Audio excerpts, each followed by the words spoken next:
C'est Elisabeth Lévy. 5h-10h, le Grand Matin Sud Radio. Bonjour Elisabeth. Bonjour. Oui, Elisabeth, alors au-delà des annonces d'hier, le mouvement social contre la réforme des retraites a révélé une étonnante coalition, selon vous. Oui, alors Aurore Berger, pas seulement selon moi, Aurore Berger, qui est porte-parole de l'AREM, l'a observé récemment, évidemment pas pour s'en féliciter. Jean-Luc Mélenchon, Marine Le Pen et la CGT sont main dans la main contre la réforme des retraites. Preuve, a-t-elle dit, que les extrêmes se rejoignent toujours. En réalité, sur le terrain, on a déjà vu cette convergence des luttes et des colères. On l'a vu chez les Gilets jaunes.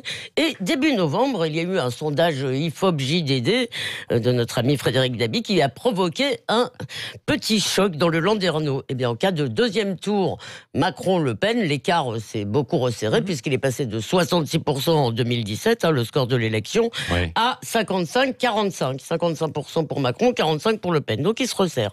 Et l'autre enseignement, c'est que 63% des électeurs de Jean-Luc Mélenchon, aux européennes, votaient Le Pen au deuxième tour de la présidentielle. Oui, C'est alors un sondage. ça ne plaît pas forcément à Jean-Luc Mélenchon. Peut-être que ça l'a fait réfléchir, puisque lui qui traitait Marine Le Pen de semi-démente a déclaré le 5 décembre qu'elle était en train, je cite, de faire un progrès en direction de l'humanisme. Il a aussi dit que les adhérents du Rassemblement national étaient les bienvenus aux manifestations. Alors dans ses rangs, autant vous dire qu'on s'est bouché le nez. Il plaisantait, a dit Manon Aubry. France Inter commence à voir des rouges bruns pointés. Libé s'est étranglé. Et Philippe Martinez a fait savoir qu'il ne mangeait pas de ce pain-là. Pas de racisme dans mes manifs. Oui, c'est ça. Mais alors, comment s'explique ce changement de ton, Elisabeth ? Je ne sais pas si Mélenchon est qualifié pour décerner des brevets d'humanisme, mais pour ce qui est des rapports de force en politique, ça, à mon avis, il connaît. Oui. Et il voit bien que pour une partie de son électorat populaire de 2017, la digue a sauté. On peut voter RN sans être un facho. Oui. Bon, sur l'économie, les services publics, les retraites, vous voyez bien qu'il n'y a pas grande différence. Et si une partie de l'électorat de Mélenchon le quitte, c'est parce que ils veulent des positions plus fermes sur l'immigration et ils n'aiment pas son flirt avec l'islamo-gauchisme. Et ils ne veulent pas être traités de racistes pour ça. Oui, c'est ça. De toute façon, faute d'alliés, le RN a peu de chances d'accéder au pouvoir. Alors, ça, c'est vous qui le dites. Oui. Par exemple, le politologue Jérôme Sainte-Marie, lui, semble penser le contraire. Alors, Oui. juste un instant d'explication. Vous savez, pour lui, le grand clivage maintenant structurant, ça n'est plus la gauche contre la droite, c'est ce qu'il appelle le bloc élitaire contre le bloc populaire. Les élites contre le peuple. C'est une thématique qu'on a entendue depuis un an. Alors, sauf que les élites sont plus ou moins unies. Vous voyez, elles peuvent s'unir au-delà même du macronisme pour les retraites.